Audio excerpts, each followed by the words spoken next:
tudo bom? Poucas pessoas sabem o papel importantíssimo que a água pode ter no controle do açúcar do sangue, dos picos de glicose. Hoje eu vou te falar cientificamente comprovado que pode te ajudar com relação a essa questão da hidratação, o papel que a desidratação tem e o controle do açúcar do sangue. Você vai adorar esse vídeo, fica até o final que você não vai querer perder. Eu vou te dar inclusive dicas de melhores horários para você consumir a água. Antes de começar, eu quero te perguntar quanto você acha que bebe de água aí no seu dia a dia? Você é uma pessoa que anda sempre com aquela garrafinha do lado? Ou não, você às vezes esquece de beber água e só lembra quando tá com a boca bem seca. Escreve pra mim, eu vou adorar ver o seu comentário, tem que ser sincero, hein? Se você puder, agora aproveita e deixa sua curtida no vídeo, isso é super importante pra mim. Inclusive, isso mostra pro YouTube que você apoia o canal, que você confia no meu conteúdo e faz com que mais vídeos com essa temática cheguem pra te ajudar. É importante a gente saber por que a água, né, que é uma coisa que a gente nem tem caloria, porque como é que isso pode impactar o açúcar do sangue, né? Por que a Patrícia tá falando disso nesse vídeo? Parece simples, mas a hidratação tem um impacto real no metabolismo da glicose, porque o sangue fica mais viscoso quando a gente fica desidratado. O corpo libera mais hormônios de estresse para compensar essa desidratação, aumenta a resistência à insulina, o rim acaba filtrando menos glicose e a glicemia pode subir mais com a mesma refeição que você faria se você estivesse bem hidratado. Então, a primeira coisa dessa equação é, quanto mais desidratado você está, mais instável a sua glicose tende a ficar. E isso é principalmente verdadeiro logo pela manhã, depois de refeições que já são muito salgadas, depois de você beber bebidas muito açucaradas, concentradas em açúcar, em dias muito quentes e em pessoas acima dos 50, 60 anos de idade. E é óbvio que não é que a água vai baixar a glicose do sangue como se fosse uma medicação, mas ela reduz os mecanismos que elevariam a glicemia. Lembra que esse vídeo aqui não visa substituir nenhum tipo de consulta médica, consulta nutricional. Qualquer dúvida, fala com seu especialista aí na sua cidade. Tem até uma questão hormonal envolvida com essa desidratação que muitas pessoas não sabem.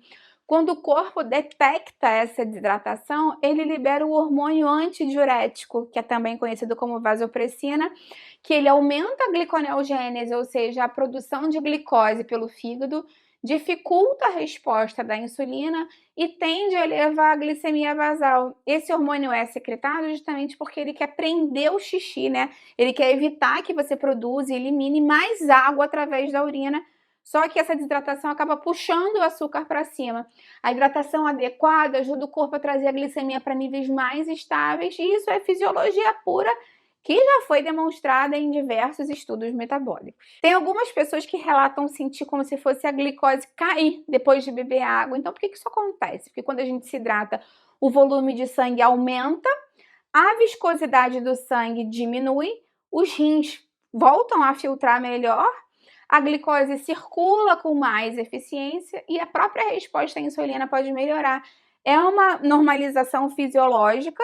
E tem uma pergunta importante, né? Será que tem realmente uma forma de beber água que seja até mais potencializada, que possa melhorar ainda mais essa questão de controlar o açúcar do sangue? Tem 3 momentos que você pode focar mais no seu dia a dia. Claro que beber água ao longo do dia é o mais indicado para todo mundo, mas tem 3 momentos-chave que podem ajudar você de forma extra.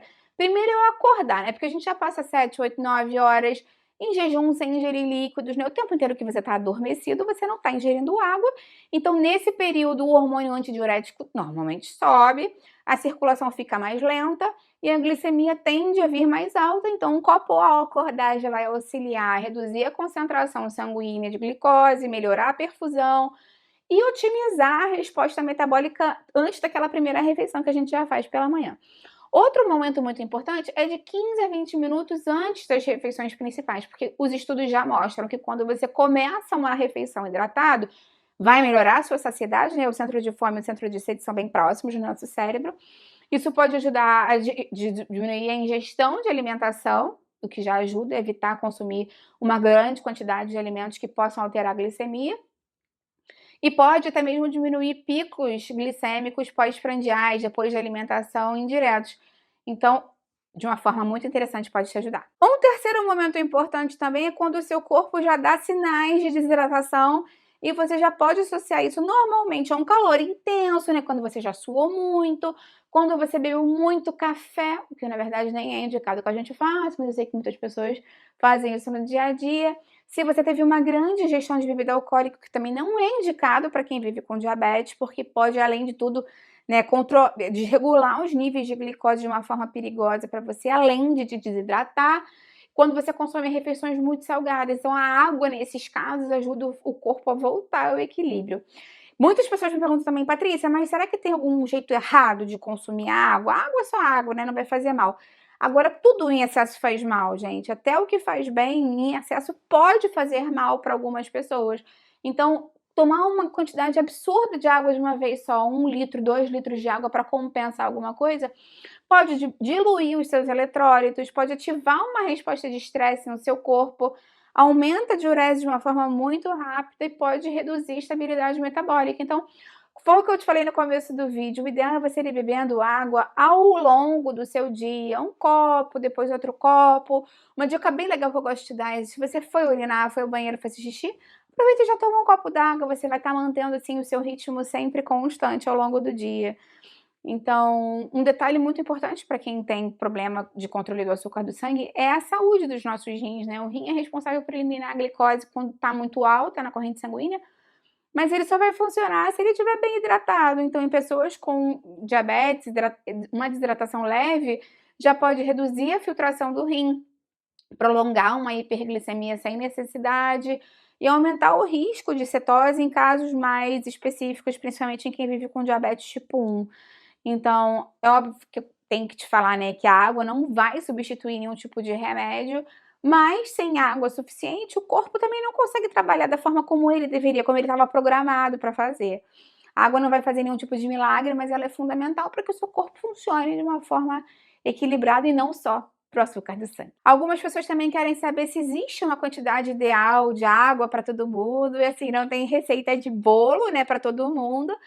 Normalmente os estudos indicam por volta de 2 litros de água por dia, mas isso sempre vai depender de pessoa para pessoa, de quanto ela suou, se ela mora num lugar muito quente, de quanto ela urinou durante o dia, dos alimentos que ela consome que já tem água ali embutidos. Então sempre vai variar, mas se você tentar focar em 2 litros mais ou menos, um pouquinho mais, um pouquinho menos, normalmente tá ok. E o mais importante é você ouvir o seu próprio corpo e determinar: "Não tô sentindo sede", então bebe mais água, sabe. Você pode ser que você tenha uma necessidade maior. Lembrando que algumas pessoas que têm problemas renais e são acompanhadas por nutricionista ou médico nesse sentido, podem ter necessidades diferentes. Então, mais uma vez, se você já tem alguma indicação específica para o seu caso, segue sempre a orientação do profissional que te conhece e te orienta aí, te acompanha na sua cidade. Me conta se você sabia dessa questão da água com a glicose, se você sabia dessa questão de urinar. Eu vou adorar ver o seu comentário. Eu tenho um vídeo bem legal aqui também falando mais da coloração da urina, o que isso pode mostrar pra gente. Eu vou deixar esse vídeo aqui embaixo na descrição. Lembra de deixar a sua curtida no vídeo, isso me ajuda muito, e compartilha com quem vai gostar, com quem precisa. Vamos juntos ampliar essa corrente do bem, porque é isso que eu quero aqui com o canal. Até a próxima, tchau, tchau.